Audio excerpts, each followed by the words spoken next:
আল্লাহর গোলাম যারা হবে তাদের কোনো ভয় নেই, দুনিয়াতেও চিন্তা নাই, আখিরাতেও তাদের কোনো ভয় নেই। আর যারা আল্লাহর গোলামের দাবি করে আল্লাহর নাফরমানি করবে তাদের জন্য আল্লাহ পাকের পক্ষ থেকে কোনো সাহায্যকারী নেই। আল্লাহ তাআলা ওয়াদা করেছেন মুসলমানদেরকে সাহায্য করবেন, মুসলমানদেরকে নসরত দান করবেন, কিন্তু মুসলমানের মতন মুসলমান হতে হবে। আমরা যে প্রকারের মুসলমান হয়েছি, আদা মুসলিম,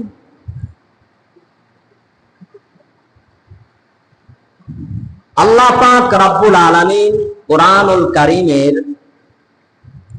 সূরাতুন নিসার ৭৫ নম্বর আয়াতে কারিমা আমি তেলাওয়াত করেছি, আগে শুনবো। আল্লাহ পাক রব্বুল আলামিন গোটা ৩০ পারা মহাগ্রন্থ আল কোরআন নাজিল করেছেন। ৬৬৬৬ আয়াত, প্রত্যেকটা আয়াত এবং সূরা নাজিল হওয়ার কারণ, এটার প্রেক্ষাপট, যে পরিস্থিতিতে, যে পরিপ্রেক্ষিতে আল্লাহ পাক রব্বুল আলামিন সূরা নাজিল করেছেন বা আয়াতে কারিমা নাজিল করেছে, আমরা যদি কি কারণে আল্লাহ পাক রব্বুল আলামিন সেই আয়াতে কারিমা নাজিল করেছেন, সেই আয়াতে কারিমার বা সূরার প্রেক্ষাপট যদি না জানি, এটার কি উদ্দেশ্যে আল্লাহ পাক রব্বুল আলামিন নাজিল করেছেন,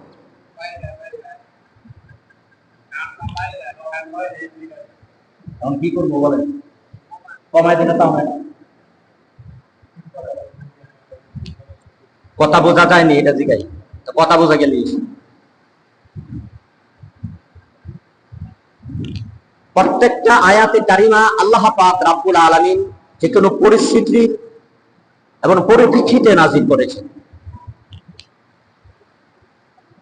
সূরা নিসার ৭৫ নম্বর যে আয়াতে কারিমা আমি তেলাওয়াত করেছি, আল্লাহ পাক রব্বুল আলামিন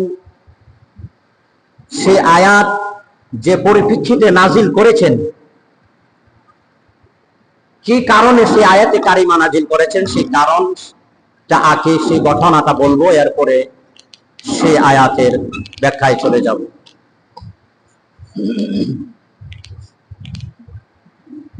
আমরা সকলেই জানি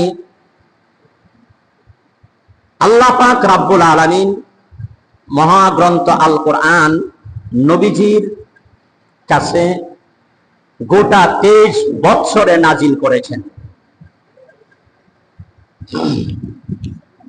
কোরআনের কিছু অংশ মক্কায় এবং মদিনায়। নবীজির জীবনী 3 ভাবে বিভক্ত করা হয়েছে। আল্লাহ নবীর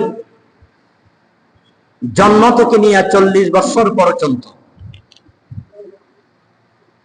সেই জীবনীটা হলো আল্লাহ রাসূলের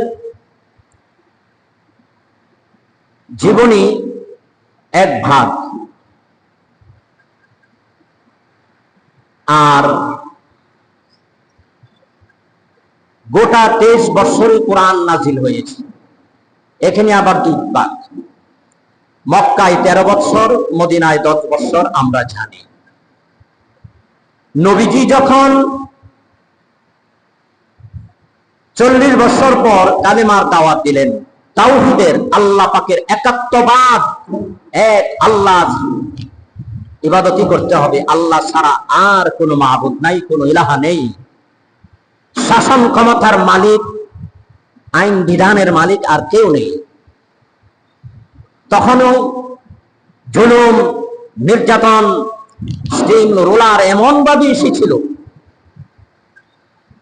যারা কালেমার পতাকার তলে ছায়া নিয়েছিল, ইসলামের ছায়া তলে এসেছিল, তাদের উপর মক্কার কাফেররা চরম ভাবে জুলুম নির্যাতন শুরু করল। নবীজিকে তায়েফের ময়দানে পাথর মারা,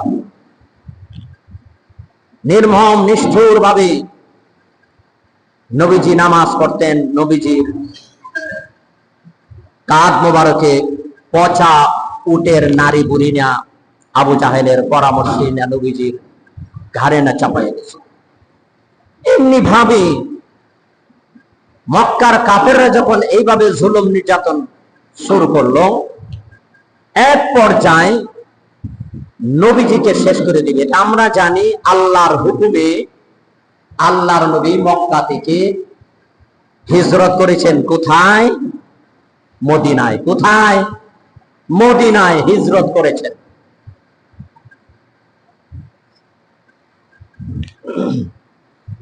আল্লাহ পাক রব্বুল আলামিনের হুকুম করেছেন, হে নবী, আপনি যদি সন্ত্রাসীদের হাতে মার খেতে খেতে শেষ হয়ে যান, তাহলে সন্ত্রাস দমন করবে কে? ইসলাম প্রতিষ্ঠা করবে কে? সন্ত্রাসীদের হামলা থেকে জান বাঁচানোর জন্য আপনি মদিনায় চলে যান। আল্লাহর হুকুমে আল্লাহ পাকের নবী, আল্লাহর নবী মক্কা থেকে মদিনায় হিজরত করলেন এবং নবীজির আগে এবং পরে যে সমস্ত সাহাবীরাও হিজরত করলেন, যারা ঈমান এনেছিলেন তারাও হিজরত করলেন। কিন্তু সবাই না, যারা সবল সচ্ছল, যাদের অর্থ ছিল, যাদের গায়ে শক্তি ছিল, যারা সবল ছিল, তারাও মক্কা থেকে মদিনায় হিজরত করলেন, মদিনায় চলে গেলেন। কিছু লোক মক্কায় রয়ে গেল, তারা দুর্বল, তাদের টাকা পয়সা নেই, গরিব অসহায়, তারা মক্কা থেকে মদিনায় হিজরত করার মতন এরকম সামর্থ্য বা শক্তি ছিল না। তারা মক্কায় রয়ে গেলেন। আল্লাহর নবী মদিনায় হিজরত করার পর যে সমস্ত নারী এবং শিশু এবং বৃদ্ধ লোক, দুর্বল লোক যারা মক্কায় ছিলেন, তারা যারা হিজরত করতে পারলেন না, ওই আবু জাহেল, আবু লাহাব, উতবা, শাইবা, আবু জাহেলের গোষ্ঠী নির্মম ভাবে চতুর্দিকে তাদের উপর স্টিম রোলার নির্যাতন এমন ভাবে শুরু করলো, এমন ভাবে নির্যাতন শুরু করলো, নির্যাতন সহ্য না করে তারা আল্লাহর কাছে তিনটি দোয়া করলেন। কয়টা? যে আয়াতে কারিমা তেলাওয়াত করেছি আমি, এই আয়াতে কারিমার শেষ হচ্ছে তিনটি দোয়া করলেন আল্লাহ রাব্বুল আলামিন, আমাদেরকে এই জালিম কওম থেকে, এই জালিমের দেশ থেকে অন্য কোথায় নিয়ে যাও, না হয় তোমার পক্ষ থেকে আমাদের জন্য কাউকে অভিভাবক হিসাবে পাঠান, ওলি হিসাবে, অভিভাবক হিসাবে পাঠান, আর না হয় আপনার পক্ষ থেকে আমাদের জন্য আপনার পক্ষ থেকে সাহায্যকারী পাঠান। এক নম্বর দোয়া করলেন যে আল্লাহ, জালিম সম্প্রদায় এই কওম থেকে আমাদেরকে অন্যত্র কোথাও নিয়ে যান, না হয় আপনার পক্ষ থেকে আমাদের জন্য সাহায্যকারী পাঠান, একজন ওলি, একজন অভিভাবক পাঠান, আর না হয় আপনার পক্ষ থেকে একজন সাহায্যকারী পাঠান, আপনার পক্ষ থেকে সাহায্যকারী পাঠান। এই তিনটি দোয়া মক্কা থেকে যারা হিজরত করতে পারলেন না, যারা বৃদ্ধ, নারী এবং শিশু, তারা আল্লাহর কাছে ফরিয়াদ করলেন, এই তিনটি দোয়া করলেন। মজলুমের দোয়া আল্লাহর দরবারে কবুল হয়। মাজলুমরা যখন দোয়া করে, জালিমের মসনদ ভেঙ্গে খান খান চূর্ণ বিচূর্ণ হয়ে যায়। ইত্তাকু আলা যুলমি মাজলুম, মাজলুমের দোয়া আল্লাহর কাছে কবুল হয়। আমরা প্রায়ই বলি, তিন ব্যক্তির দোয়া আল্লাহ পাকের পক্ষ থেকে ফেরত আসে না। কয় ব্যক্তির দোয়া? 3 শ্রেণীর মানুষ। 3 ব্যক্তির দোয়া আল্লাহ পাক রব্বুল আলামিন নিঃসন্দেহে কবুল করে থাকেন। আল্লাহ পাকের পক্ষ থেকে ফেরত আসে না, আল্লাহর দরবারে নিশ্চিত 100% এই 3 ব্যক্তির দোয়া আল্লাহর দরবারে কবুল হয়ে থাকে। তার মাধ্যমে একজনের দোয়া সন্তানের জন্য, মাতা পিতার দোয়া, মাতা পিতা যদি সন্তানের জন্য দোয়া করে, হাদিস শরীফের মধ্যে এসেছে সন্তান যত বিপদেই পড়ুক না কেন, সন্তান যদি সমুদ্রের তলায় পড়ে যায়, আল্লাহ পাক রব্বুল আলামিন সমুদ্রের তলদেশ থেকে আল্লাহ পাক রব্বুল আলামিন সন্তানকে মা বাবার কোলে ফেরত দেন। সুবহানাল্লাহ। তে 1 নাম্বার হচ্ছে সন্তানের জন্য মা বাবার দোয়া। 2 নাম্বার হচ্ছে মুসাফির। কোন মুসাফির? আল্লাহর রাস্তায় মুসাফির, আল্লাহর রাস্তায় ভ্রমণকারী, তারা যদি আল্লাহর দরবারে দোয়া করে, আল্লাহর পক্ষ থেকে দরবার থেকে সেই দোয়া ফেরত আসে না, আল্লাহ পাক রব্বুল আলামিন ওই মুসাফিরের দোয়া কবুল হয়ে যায়। সুবহানাল্লাহ। 3 নাম্বার হচ্ছে মাজলুম, অসহায়। সেই ব্যক্তি মাজলুম, দুর্বল, তার কোনো ক্ষমতা নেই, টাকার ক্ষমতা নেই, জনের ক্ষমতা নেই, আইনের ক্ষমতা নেই, প্রশাসনের ক্ষমতা নাই, তার কোনো ক্ষমতা নাই, দুর্বল, মজলুম।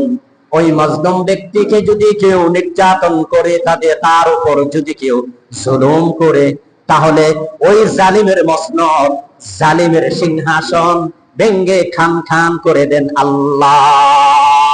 সুবহানাল্লাহ। বাস্তব প্রমাণ। যখনই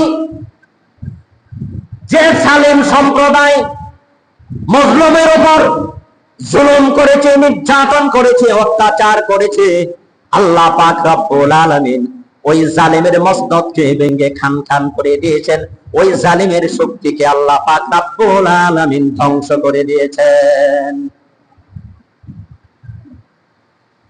কোন জালিম মজলুমের উপর জুলুম করে এই দুনিয়াতে টিকতে পারে নাই। ফেরাউন টিকতে পারে নাই, নমরুদ টিকতে পারে নাই। নমরুদ, ছোট ছোট নমরুদ, ছোট ছোট ফেরাউন, তারাও টিকতে পারে নাই। আল্লাহ পাক রব্বুল আলামিন আমরাও দেখলাম বিগত 8-9 মাস আগে যে বাংলাদেশের উপরে লেডি ফেরাউন নামে যে ছিল, ওই লেডি ফেরাউন মানুষের উপর যেভাবে জুলুম নির্যাতন করেছে, জুলুমের হাহাকার, জুলুমের চোখের পানি আল্লাহর দরবারে কবুল হয়েছে।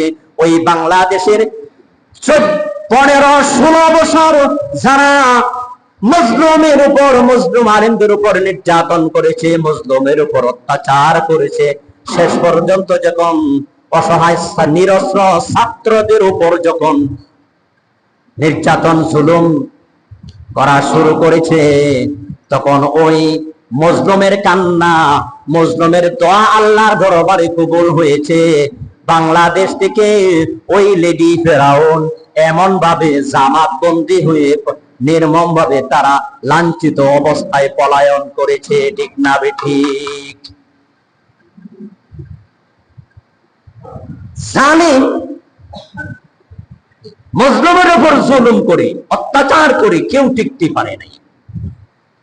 যে বলার উদ্দেশ্য হলো, যে আয়াতে কারিমা আমি তেলাওয়াত করেছি, বলতেছিলাম মক্কার আল্লাহ নবী মক্কার কাফিরদের অত্যাচারে মক্কার থেকে মদিনায় হিজরত করেছেন। অসংখ্য সাহাবী আগে এবং পরে হিজরত করেছেন। হিজরত করতে পারে নাই তারা, যারা দুর্বল, যাদের টাকা পয়সা নাই, যারা অসহায় মজলুম ছিলেন, নারীও ছিলেন, শিশু ছিলেন, বৃদ্ধ লোক ছিলেন, তারা মক্কা থেকে মদিনায় হিজরত করতে পারেন নাই বিদায় তাদের উপরে এমন ভাবে জুলুম এবং নির্যাতন করেছিল। তারা আল্লাহর দরবারে কয়টা দোয়া করেছিলেন? কয়টা ফরিয়াদ করেছিলেন? 3টা ফরিয়াদ করেছিলেন যে আল্লাহ, জালিম কওম থেকে, এই জালিমের জুলুম থেকে আমাদেরকে কোথাও অন্য দেশে নিয়ে যান। আর না হয় আপনার পক্ষ থেকে আমাদের জন্য একজন অভিভাবক পাঠান, না হয় আপনার পক্ষ থেকে আমাদের জন্য সাহায্যকারী পাঠান। আল্লাহর দরবারে দোয়া কবুল হয়েছে। আল্লাহ পাক রব্বুল আলামিন সূরাতুন নিসার ৭৫ নম্বর আয়াতে কারিমা মক্কার যারা মুহাজির ছিলেন, মক্কার মুহাজির এবং আনসার যারা ঈমানদার ছিলেন, অল্প কিছু মানুষ ছিলেন, বেশি তখন মুসলমান ছিলেন না, তাদের উপর আল্লাহ পাক রব্বুল আলামিন নবীজির উপর এই আয়াতে কারিমা নাজিল করে দিলেন।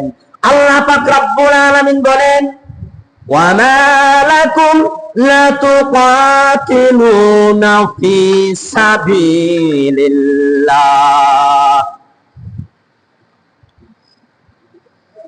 মানুষ, তোমাদের কি হলো, তোমাদের কি হয়ে গেল? তোমরা কেন আল্লাহর রাস্তায় লড়াই করছো না?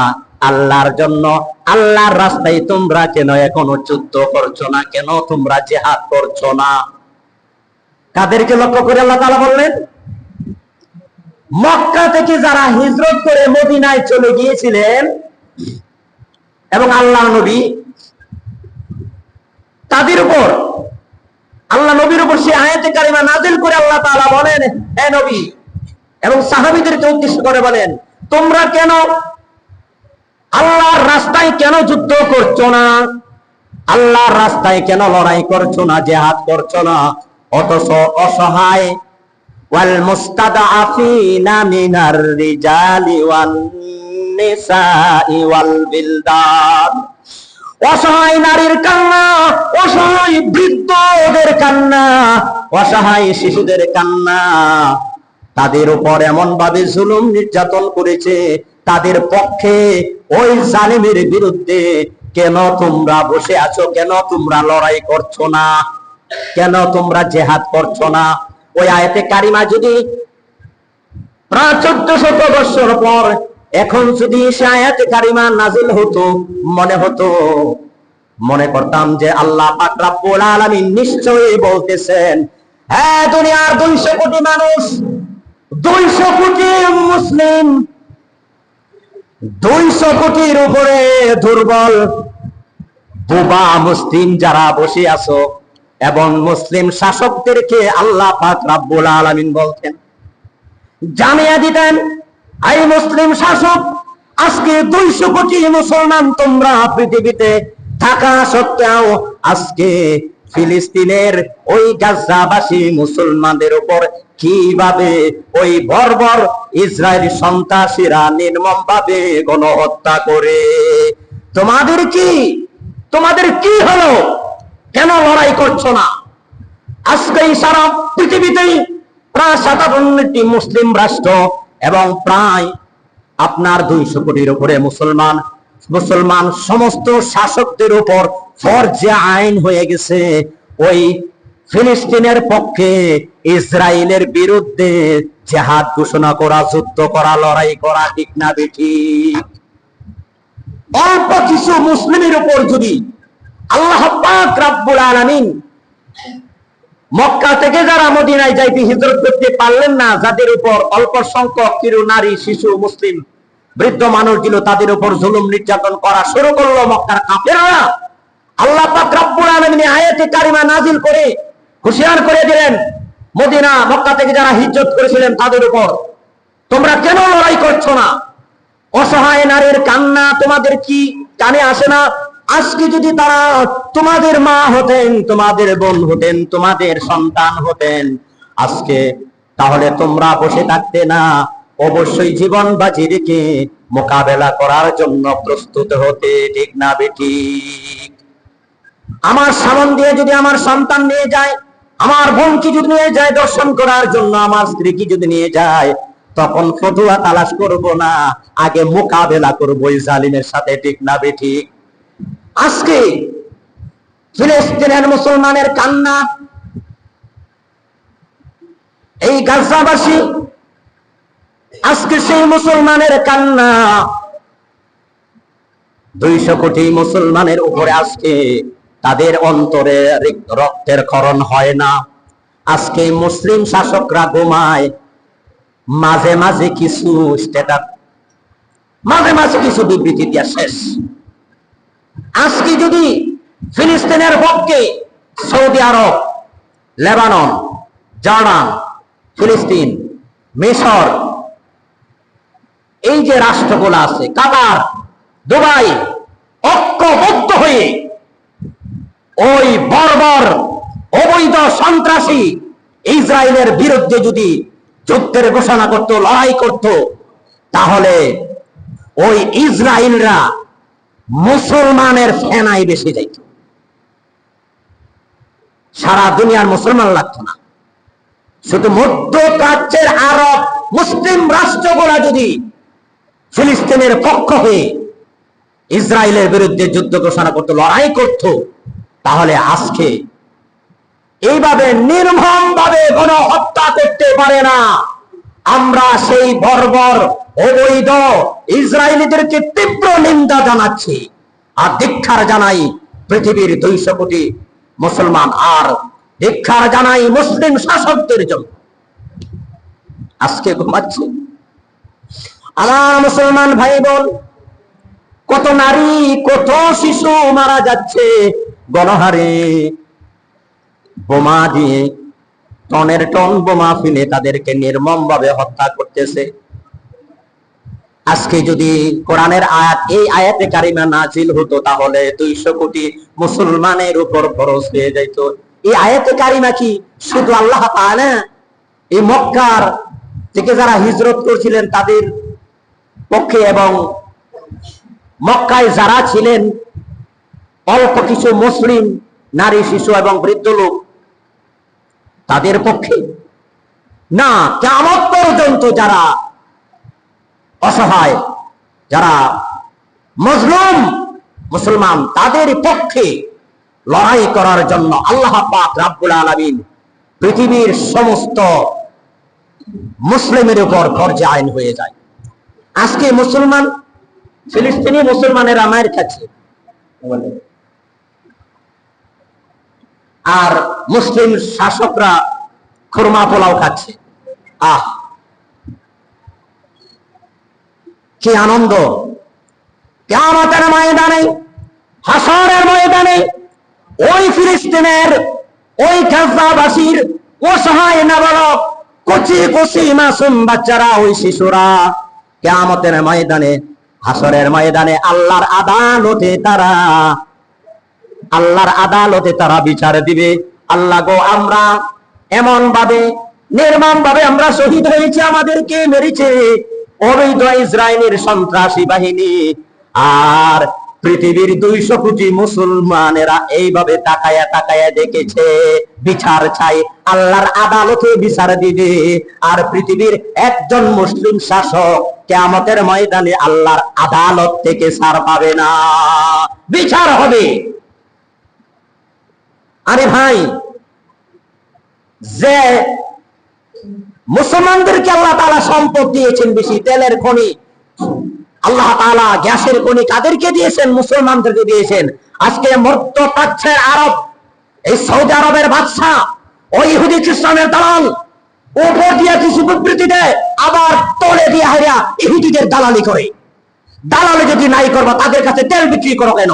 আজকে যদি শুধু সেই সৌদি আরব শুধু তেল বিক্রয় করা বন্ধ করে দেয়, ওই ইসরায়েলের ক্ষেপণাস্ত্র, ইসরায়েলের আয়রন ডোম এবং তাদের স্যাটেলাইট, তাদের যুদ্ধ বিমান যা আছে সবকিছু অকেজ হয়ে যাবে। তারা মুসলমানদের কাছে ভিক্ষার জানাবে, মুসলমানদের কাছে ভিক্ষা চাবে, ভিক্ষা। ঠিক না ঠিক? কিন্তু আজকে সেই মুসলমান, আল্লাহ তাআলা আয়াতে কারিমার মধ্যে আল্লাহ তাআলা বলতেছেন, ওয়াল মুস্তাদআফিনা মিনাল রিজালি ওয়ান নিসাই ওয়াল বিলদান। হে মক্কার, হে পৃথিবীর মানুষ, সবল মানুষ, শাসক যারা আছো, যাদেরকে আল্লাহ তাআলা ক্ষমতা দিয়েছেন, যাদেরকে আল্লাহ শক্তি দিয়েছেন, অস্ত্রের শক্তি দিয়েছেন, ক্ষমতার শক্তি দিয়েছেন, তারা কেন ওই ফিলিস্তিনের পক্ষে, ওই ইসরায়েলের বিরুদ্ধে কেন লড়াই করছো না?